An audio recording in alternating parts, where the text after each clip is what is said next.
देखिए आज हम लोग 10वीं क्लास बिहार बोर्ड का बहुत बेहतरीन चैप्टर फिजिक्स का लैब करने वाले हैं। ये प्रकाश के बारे में हम लोग एक एक चीज समझेंगे। उससे पहले हम लोग समझ लेते हैं भौतिकी क्या है। तो विज्ञान की वह शाखा जिसके अंतर्गत हम लोग प्रकृति में होने वाली प्राकृतिक घटनाओं का अध्ययन करते हैं। अब कहोगे प्रकृति में होने वाली प्राकृतिक घटना कौन कौन सी है। तो देखो, मौसम का बदलना, बारिश का होना या सुबह का शाम होना, शाम से सुबह होना, ये सभी घटना क्या है, प्राकृतिक घटना है। तो हम लोग फिजिक्स में इसी के बारे में केवल पढ़ते हैं। तो देखिए पहला चैप्टर क्या है, इसमें प्रकाश चैप्टर है और उसका नाम क्या है, प्रकाश का परावर्तन। तो हम लोग समझते हैं पहले प्रकाश क्या है तब परावर्तन पर जाएंगे। तो देखिए प्रकाश क्या है, तो हम इसको कई तरीके से मॉडिफाई करके परिभाषाएं बनाए हैं, उसको बारी बारी से समझाते हैं। देखिए प्रकाश क्या है, तो प्रकाश एक प्रकार का ऊर्जा है, एनर्जी है, जो हमें देखने में, वस्तुओं को देखने में हमें क्या करता है, बहुत बड़ी मदद करता है। प्रकाश स्वयं दिखाई नहीं पड़ता है, लेकिन प्रकाश की सहायता से हमें वस्तुएं दिखाई पड़ती है। प्रकाश के बिना हम किसी वस्तु को देख नहीं पाएंगे, लेकिन प्रकाश के रहते हुए हम लोग किसी वस्तु को देख पाएंगे। वस्तुओं को देखने में हमारी प्रकाश क्या करता है, बहुत बड़ी मदद करता है। अब हम लोग बातें करते हैं प्रकाश के गुण के बारे में। तो प्रकाश के बहुत सारे गुण होते हैं, बहुत सारे क्राइटेरिया है, तो उसको एक एक करके बहुत बेहतरीन तरीके से हम लोग समझते हैं। देखिए प्रकाश एक सरल रेखा में गमन करती है। प्रकाश सीधी रेखा में, देखिए सूर्य का भी लाइट है, सनलाइट, तो इस तरह जाती है नहीं, तो ये सभी क्या सरल रेखा में गमन करती है, मतलब स्ट्रेट लाइन, सीधी रेखा में गमन करती है। प्रकाश क्या है, तो यह एक विद्युत चुंबकीय तरंग है, इलेक्ट्रोमैग्नेट वेव है। इसकी चाल, प्रकाश की चाल निर्वात में सबसे अधिक होती है। अब कितना होती है, तो देखिए प्रकाश की चाल सबसे अधिक 3 गुनी 10 के पावर 8, क्या 3 गुनी 10 के पावर 8 मीटर पर सेकेंड, ये प्रकाश की चाल होती है। यहाँ तक कोई दिक्कत नहीं है। अब देखिए चमकदार पृष्ठों से प्रकाश परावर्तित होती है। देखो जैसे ये मेरा बोर्ड है, ये चमकदार सतह है, अगर इसको हम कहीं कहीं साइड साइड से, इधर से एक ठो लाइट, इधर से एक ठो लाइट मारे, तो इस पे लाइट क्या होगा, रिफ्लेक्ट करेगा। तो ये चमकदार सतह है, तो इससे क्या होगा, प्रकाश काफी परावर्तित होती है, मतलब रिटर्न चली जाती है, लौट कर चली जाती है।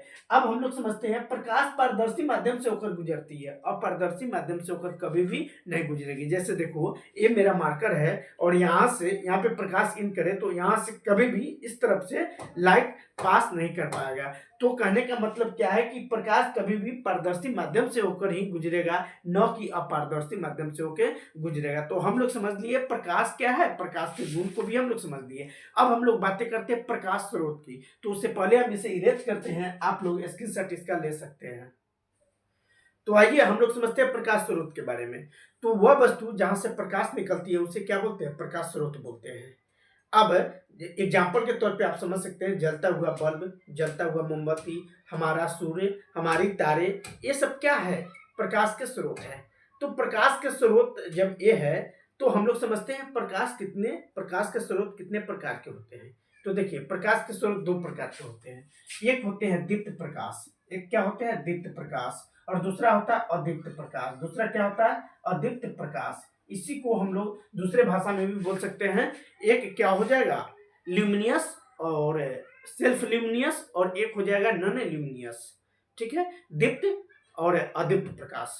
तो अब हम लोग समझते हैं दीप्त प्रकाश क्या होता है। तो वह प्रकाश स्रोत जो स्वयं प्रकाश उत्पन्न करता है। दीप्त में क्या है, वह प्रकाश स्रोत जो स्वयं क्या करता है, प्रकाश उत्सर्जित करता है। स्वयं प्रकाश क्या करता है, उत्सर्जित करता है। जैसे कि बात करें तो जैसे में देखिए हमारा सूर्य हो जाएगा, एग्जाम्पल पे क्या हो जाएगा, हमारा सूर्य हो जाएगा, तारे हो जाएगा, विद्युत बल्ब हो जाएगा। क्या होगा, सूर्य होगा, तारे होगा, विद्युत बल्ब होगा, ये सब क्या होगा, ये सब दीप्त प्रकाश स्रोत के एग्जाम्पल्स होंगे। अब हम लोग बातें करते हैं अदीप्त प्रकाश स्रोत की। तो देखिए वह प्रकाश स्रोत जो स्वयं प्रकाश उत्पन्न नहीं करते हैं। क्या, जो स्वयं प्रकाश उत्पन्न नहीं करते हैं, स्वयं प्रकाश उत्पन्न नहीं करते हैं। अब कहोगे स्वयं प्रकाश उत्पन्न नहीं करता है तो फिर हमें प्रकाश मिलता है कैसे। तो देखो ये दीप्त प्रकाश जो है, ये स्वयं प्रकाश उत्सर्जित करता है, स्वयं प्रकाश क्या करता है, उत्सर्जित करता है। और ये स्वयं प्रकाश उत्सर्जित नहीं करता, उत्पन्न नहीं करता, लेकिन ये जो दीप्त प्रकाश है इससे कुछ प्रकाश का भाग ले लेता है और वो हमें रिफ्लेक्ट करके देता है। यानी दीप्त बल्कि दीप्त प्रकाश स्रोतों के प्रकाश को परावर्तित करके हमें क्या करता है, प्रकाश की प्राप्ति कराता है। तो यहाँ पे लिख सकते हैं अदीप्त प्रकाश क्या है, तो वह प्रकाश स्रोत जो स्वयं प्रकाश उत्पन्न नहीं कर सकता है बल्कि दीप्त प्रकाश स्रोत से प्राप्त कर दीप्त प्रकाश स्रोत से दीप्त प्रकाश स्रोत से प्रकाश लेकर परावर्तित करता है, परावर्तित प्रकाश लेकर क्या करता है, परावर्तित करता है, और जिससे हम आप देख पाते हैं प्रकाश को। तो अब बात रहा इसका एग्जाम्पल का, तो देखो चंद्रमा, चंद्रमा क्या है, ये खुद के पास, इनके पास खुद का प्रकाश नहीं है, लेकिन ये सूर्य से, तारे से क्या करता है, प्रकाश को ले लेता है और बाद में उसको परावर्तित करके हमें देता है। कांच क्या है, कांच, इसके पास भी खास प्रकाश नहीं है, ये क्या करता है, प्रकाश लेकर हमें देता है। किताबें वगैरह भी हो सकता है, किताब, कॉपी, ये सब हो सकता है। तो हम लोग क्या क्या पढ़ लिए, प्रकाश क्या है, प्रकाश के गुण और प्रकाश स्रोत और इसके भी प्रकारों के बारे में हम लोग समझ गए। अब हम लोग बातें करते हैं किरण की। किसकी बात करते हैं, किरण की। चाचा के बेटी किरण की बातें नहीं कर रहे हैं, हम लोग बातें कर रहे हैं किरण, रे, जो प्रकाश से संबंधित है। तो देखिए किरण क्या है, तो एक सरल रेखा में चलने वाले प्रकाश को क्या बोलते हैं, किरण बोलते हैं। एक सरल रेखा में, अब सरल रेखा की बात करें तो ये सरल रेखा है, मतलब सीधी रेखा में। अब सीधी रेखा में प्रकाश चल रहा है, सीधी रेखा में क्या चल रहा है, प्रकाश चल रहा है, तो ये क्या होगा, किरण होगा। ये क्या होगा, किरण। जब सीधी रेखा में प्रकाश चले तो उसे क्या बोलेंगे, किरण बोलेंगे। अब देखिए ये तो किरण की बात हो गया। अब बातें करते हैं किरण पुंज की। किसकी बातें करते हैं, किरण पुंज की। तो देखिए प्रकाश एक सीधी रेखा में चल रहा है तो इसे क्या बोल रहे हैं, किरण बोल रहे हैं। अब किरण पुंज की जब पास बात करेगा, किरण पुंज की जब बातें करेगा तो इस तरह के क्या होगा, किरणों के इस तरह के क्या होगा, किरणों के समूह होगा। इस तरह के क्या होगा, किरणों के समूह होगा।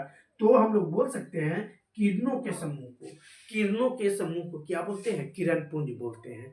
किरणों के समूह को क्या बोलते हैं, किरण पुंज, बीम ऑफ लाइट।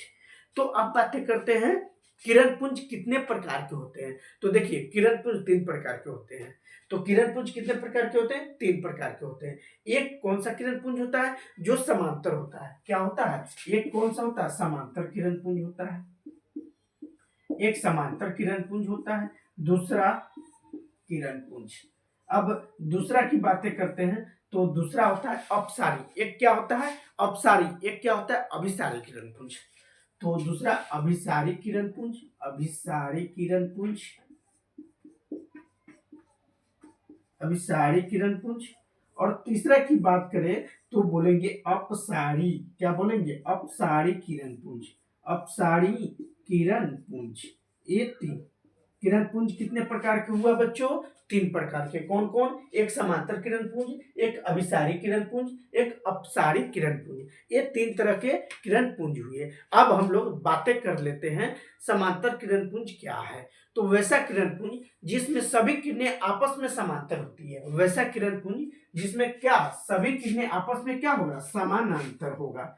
अब समानांतर के मतलब समझ लीजिए क्या होगा, जैसे रेल की पटरी होती है और वो रेल की पटरी क्या होता है, एक दूसरे के पैरेलल, समानांतर होती है, समान दूरी पर और सीधी रेखा में अनंत तक गमन करने वाली रेखा।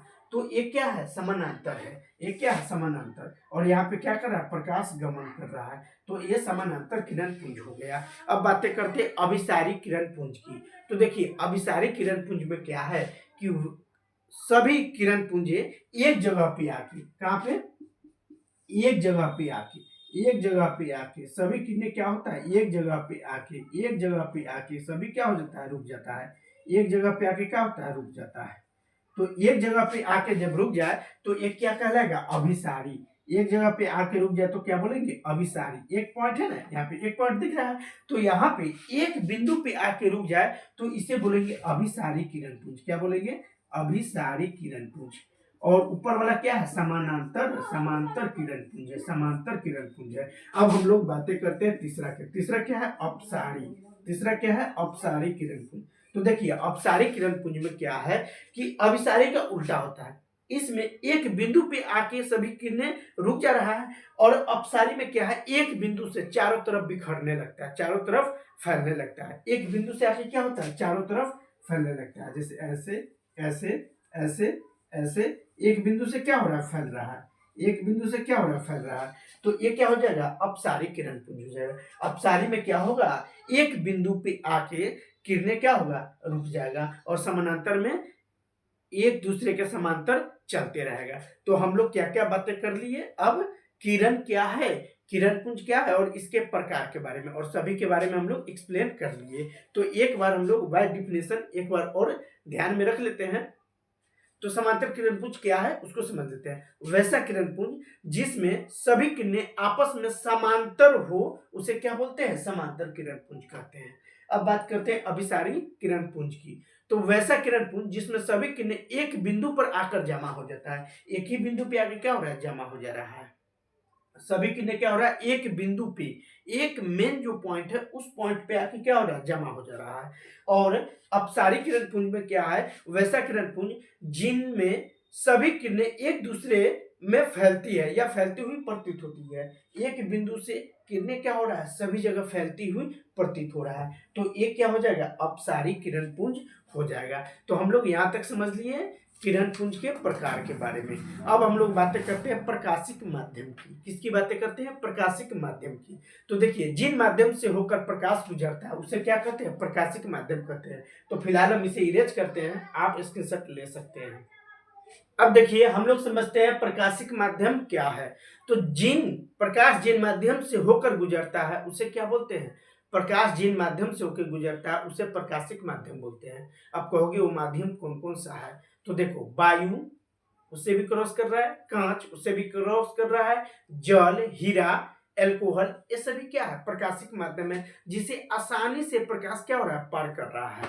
तो अब प्रकाशिक माध्यम भी कई प्रकार के होते हैं। दो प्रकार के प्रकाशिक माध्यम होते हैं, तो उनके बारे में समझते हैं। एक होते हैं समांगी माध्यम। प्रकाशिक माध्यम कितने प्रकार के होते हैं, दो प्रकार के।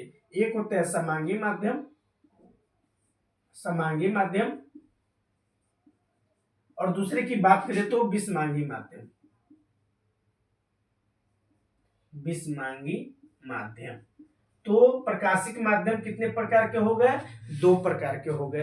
एक क्या हो गए, समांगी माध्यम, तो दूसरा हो गए विषमांगी माध्यम। तो समांगी माध्यम की हम लोग बातें अब करते हैं। तो समांगी माध्यम क्या है, वह माध्यम जिसमें प्रत्येक भाग के गुण एवं बनावट, वह माध्यम जिसके प्रत्येक भाग के गुण और बनावट समान होता है। प्रत्येक भाग के क्या होता है, गुण और बनावट, प्रत्येक भाग का गुण और बनावट कैसा हो, एक समान हो, बनावट एक समान हो, कैसा हो, एक समान हो, क्या कहलाता है, समांगी माध्यम कहलाता है। ठीक है। अब कहोगे एक समान के गुण और बनावट वाली कौन कौन से पदार्थ है, तो एग्जांपल के तौर पे आप लोग समझ लो, कांच क्या होगा, कांच और जल। देखो हम लोग अभी क्या पढ़े हैं, समांगी माध्यम। इसमें पढ़े वह माध्यम जिसके प्रत्येक भाग के गुण और बनावट एक जैसी हो। तो अब देखो कांच, उसके प्रत्येक जो छोटे छोटे कण होते हैं उसका गुण और बनावट एक जैसा होता है। जल के भी छोटे एक एक अणु को लेकर देखेंगे, एक बूंद लेकर देखेंगे, तो हम लोग क्या पाएंगे, उसके गुण और बनावट एक जैसा है।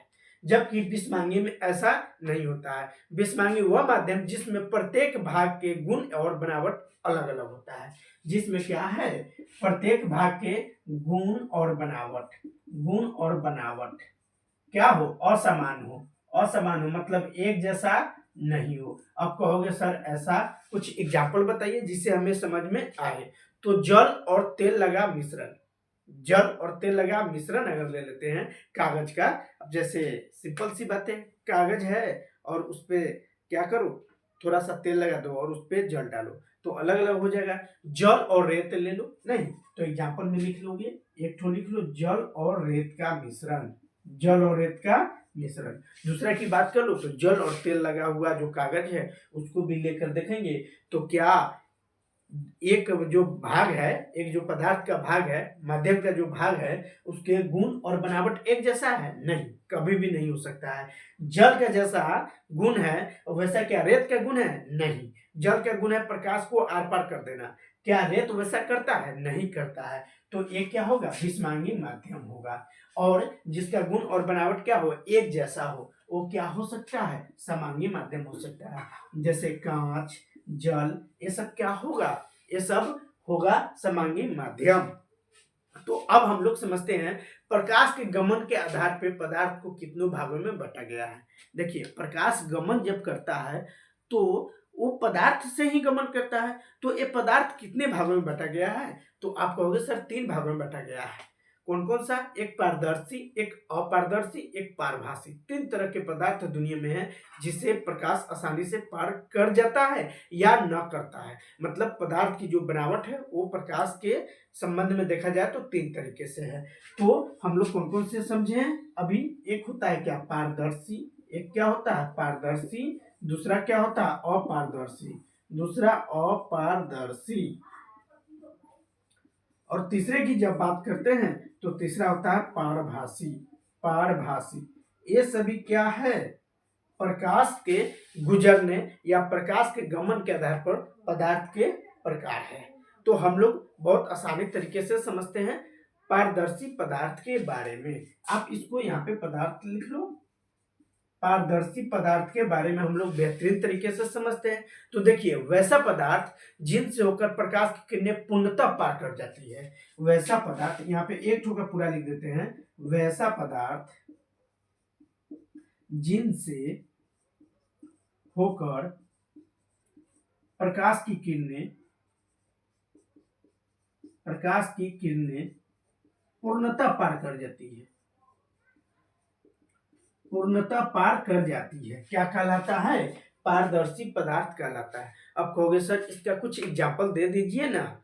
तो देखिए, एक कांच ले लो, एक हवा ले लो, एक जल भी ले लो। क्या देख रहे हो? इससे प्रकाश आसानी से पार कर रहा है? बोलोगे हाँ सर, सही में प्रकाश पार कर रहा है। तो आइए अब हम लोग समझते हैं अपारदर्शी पदार्थ के बारे में।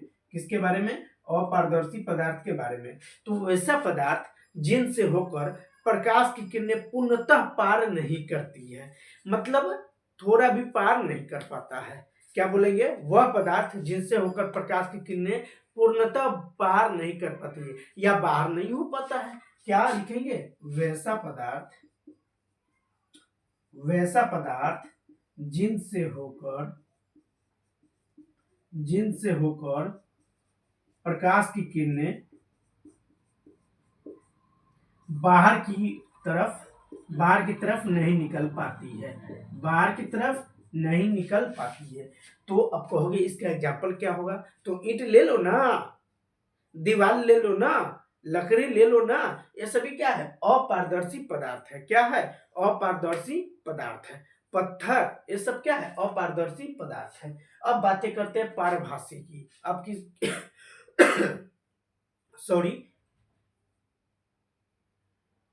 अब बातें करते हैं पारभासी पदार्थ की। वह पदार्थ जिनसे होकर प्रकाश की किरणें अंशतः बाहर, अंशतः मतलब बहुत छोटा सा भाग। वैसा पदार्थ, यहां पे लिखेंगे वैसा पदार्थ जिनसे होकर प्रकाश की किरणें अंशतः पार करती है। मतलब बहुत कम मात्रा में अंशतः पार करती है। अंशतः पार करती है। क्या कहलाता है? पारभासी पदार्थ कहलाता है। अब कहोगे ऐसा कौन कौन सा एग्जाम्पल हो सकता है? तो देखो, कागज में तेल लगा हो कागज में जब तेल लगा देते हैं तो वो क्या हो जाता है? आर पार नहीं दिखता है। तो आप बोल सकते हो तेल लगा हुआ पेपर। एग्जाम्पल में क्या लिखोगे? तेल लगा हुआ पेपर। तेल लगा हुआ पेपर या घिसा हुआ शीशा। इससे क्या होगा? प्रकाश तो पार करेगा लेकिन पूर्णतः नहीं पार करके अंशतः बहुत कम मात्रा में पार करेगा। तो ये हम लोग बातें किए हैं किसकी? पारभासी, पारदर्शी और अपारदर्शी पदार्थ की, जो कि प्रकाश के गमन के आधार पे पदार्थों का भाग है। ठीक है। अब हम लोग एक नए टर्म की बात करते हैं, छाया किसे कहते हैं, जो बहुत बढ़िया सा टर्म बनता है हमारे फिजिक्स के लिए, और वो भी लाइट चैप्टर के लिए। तो देखिए, जब प्रकाश के गमन पथ पर किसी अपारदर्शी वस्तु को, क्या बोलेंगे, जब प्रकाश के गमन के पथ पर किसी अपारदर्शी वस्तु को रख दिया जाता है तो प्रकाश की किरणें उन्हें पार नहीं कर पाती है। अब प्रकाश की किरणें उन्हें पार नहीं कर पाती है तो उस कारण से क्या, वस्तु के पीछे क्या होगा, छाया बनेगा। तो जब छाया बनेगा तो उसे ही हम लोग क्या बोलेंगे, छाया बोलेंगे। तो उम्मीद करता हूँ आप लोग को आज के क्लास बहुत बेहतरीन लगा होगा। तो वीडियो को लाइक कर दीजिए और दोस्तों के पास शेयर भी कर दीजिए। जय हिंद।